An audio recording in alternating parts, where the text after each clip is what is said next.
Thanks for joining us for the Member xCite presentation. The Member xCite presentation is informative, interesting to the audience, and showcases the strengths of the presenter as an entrepreneur and their area of expertise. It's not a sales pitch, it's a 10-minute educational and insightful exploration into what they do. And of course, it's exciting. Mark is going to, Mark Pope from Pragmatico, and his presentation today is about the real contract with your team. So while you may have an employment contract with your employees, that doesn't drive their performance. There is another document that you should have in place that creates the structure to develop a high-performing team.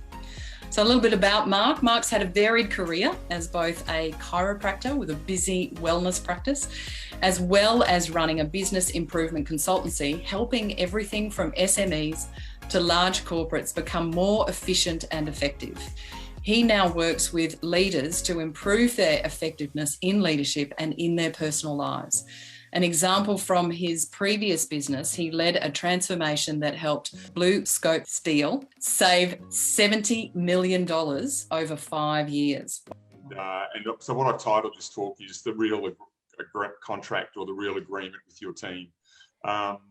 Now, most people in business, if you're employing staff, you'll have an employment agreement which outlines when they started, what they're going to be paid, what their title is, how you'd handle different issues within the business, and how the relationship should possibly end. And most businesses, I would hope, would at least have some form of position description which outlines their title, who they report to, who may report to them, and it generally gives a bit of an overview of their roles and responsibilities in the business.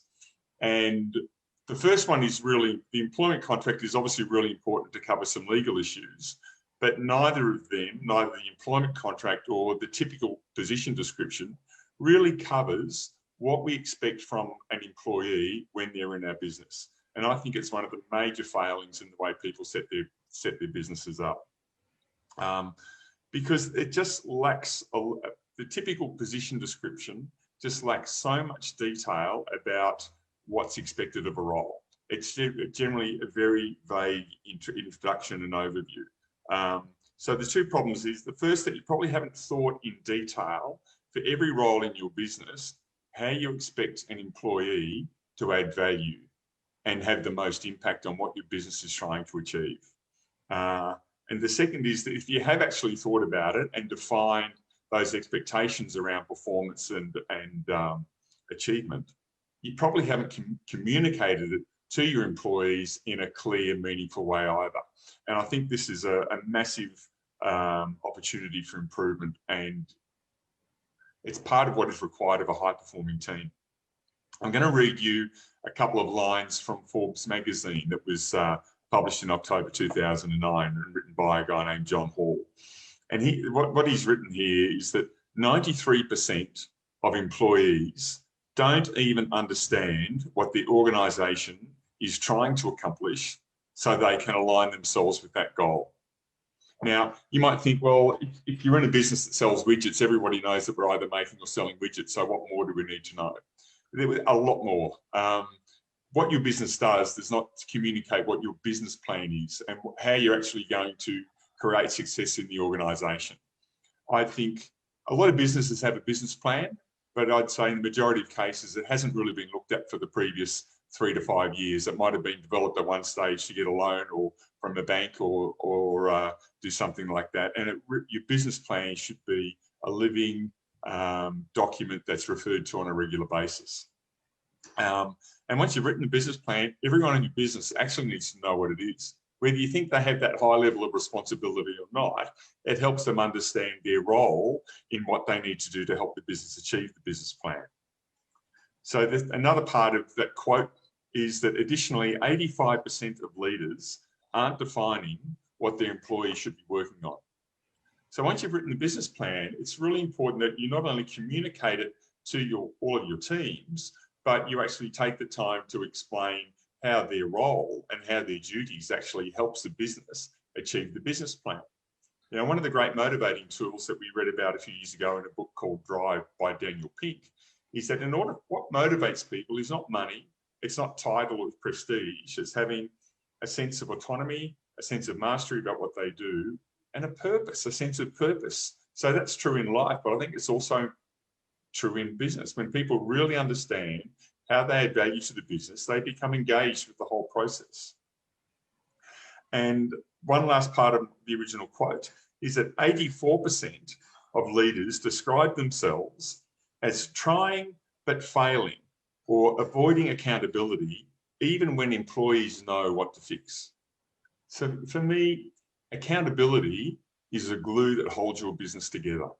Now, once you've defined what people should be doing and they understand how their role contributes to the success of the business and the achievement of the business plan, people need to know how that when they're doing well, and you need to know when your team is doing well as well. So I come back to a position description, which I said before, I think it's just one of the most important parts of a business plan. A position description, sure, it should have the title, who they report to, who their reports might be.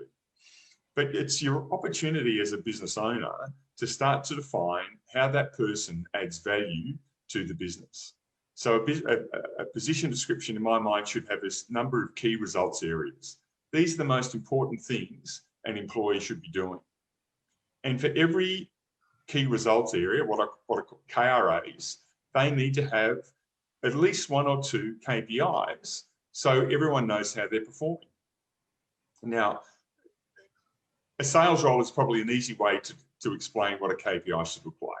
So the obvious one are often lagging indicators. So for someone in a sales role, you know at the end of the month, they've got a budget. So if they maybe they need to bring in $20,000 worth of sales for the month in order for the business to be successful. So that's what I would call, it's a clear KPI, you've got a hard number, and it should be at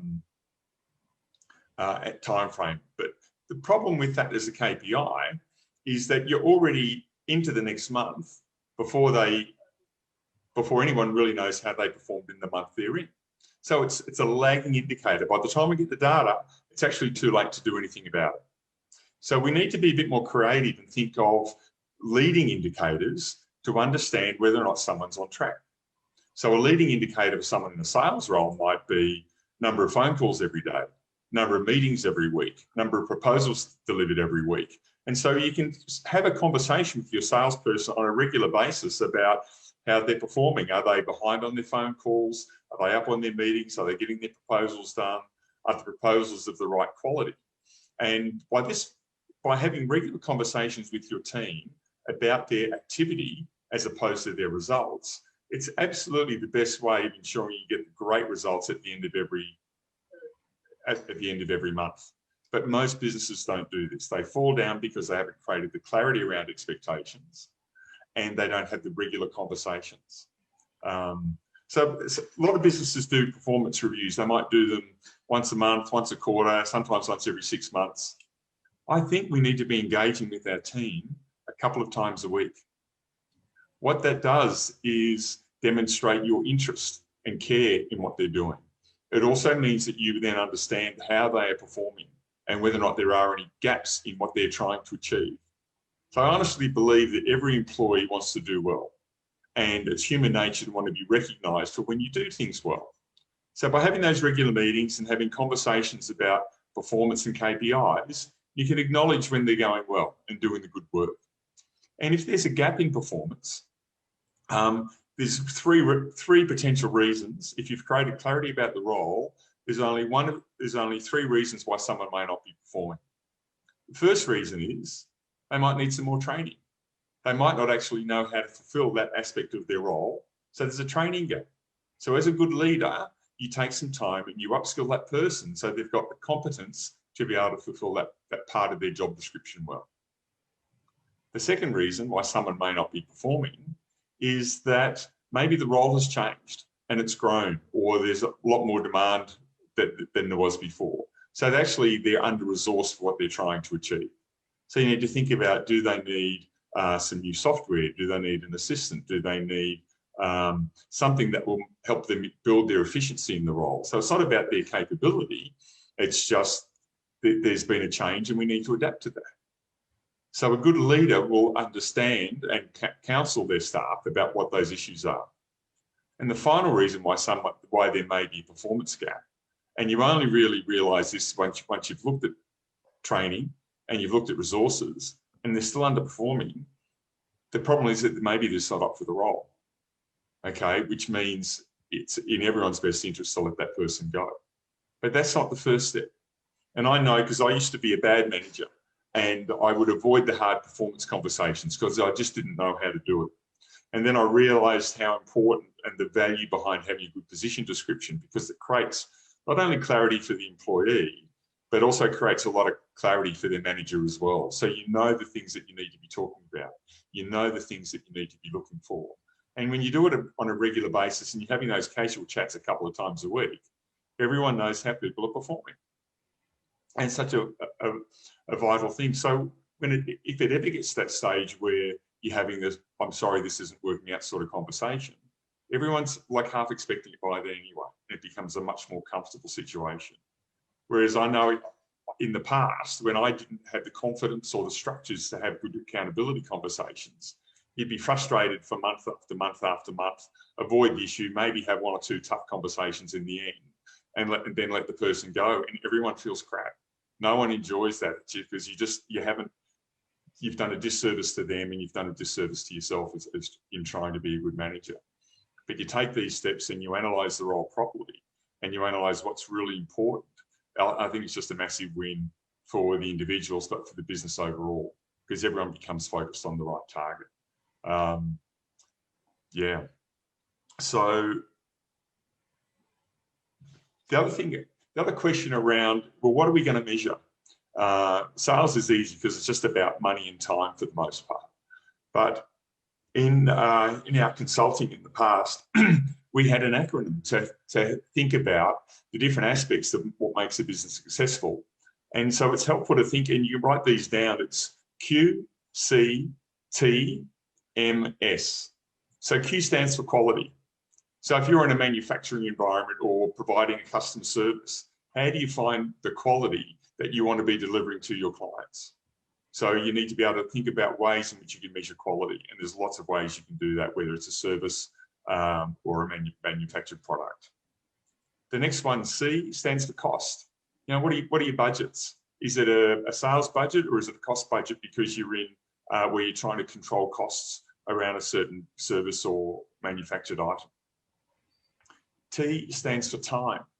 How long is it taking for you to satisfy your customer, either through this delivery service, responding to a query, getting a part delivered in full and on time? Time is a crucial factor. So the first three are all customer facing: quality, cost, and time. They're the things that your customers value. The last two, M and S, are more internal. One is around morale. So what are you doing as a leader to build morale in your organisation? And I would argue one of the most important things for a manager to do is to have these performance conversations with the team a couple of times a week. That builds relationships, it ensures there's good communication, there's clarity around expectations. People love that. And the last one, S, is about safety, workplace health and safety. What are you doing to promote safety in your environment? Everyone should have a responsibility around that, whether they're a manager or a frontline worker, and certainly everyone else in between.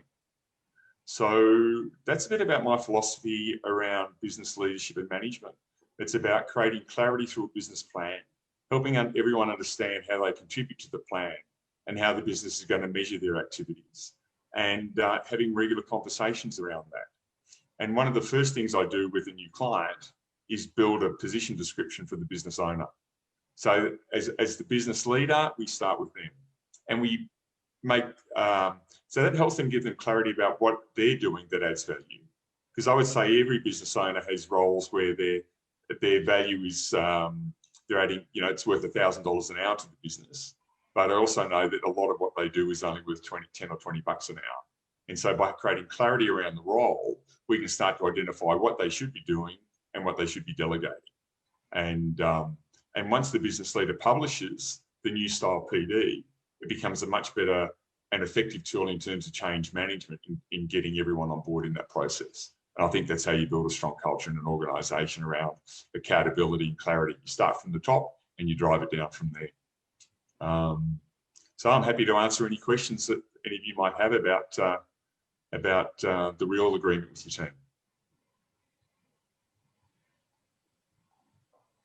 Beautiful. Thank you, Mark, very much for those insightful tips. Who has some questions or comments for Mark today?